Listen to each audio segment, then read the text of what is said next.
So my wife is speaking at museum. I can't be late. So twatembea bana.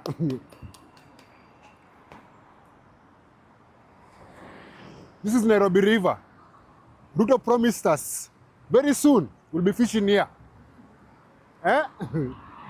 Alisema kwamba tutakuwa tunafish huko. Mto huu uwe na maji masafi na uwe na samaki katika mto huu. I don't believe him. Hi James. So what's your best story and why? And is there any result from the story you just watch, you feel good, and then you move on? Someone take the mic from this guy.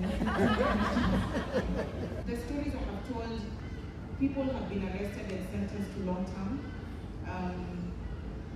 And it's you get one out and you don't know, and you say God knows how many you don't know, and hope that at least it has left others safe. Follow your heart. What is it that you want to share? Follow that and use what you have. You don't have to aspire to have a big camera, to be in a newsroom, to be all these things. Use what you got, do it so well, and tell your story and be consistent. Kopoa. Baadaye nimeona kesho ni wewe. Ni mimi, asante. Unaona sina nywele? Oh, umefika hapo. Hey. That tells me you're ready for Leadership. senior office.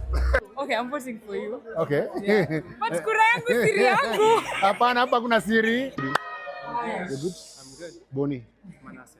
My name is Boniface. Nice to meet you. I'm running for president. Yeah, ndo ni maana namwambia mmebadilika na hii na kati. Asante. Awilo.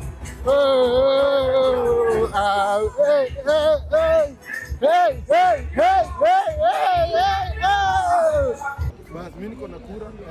Ndio kwa nikuweka. Asante. Sikufiti wewe. Wazi. Hapo.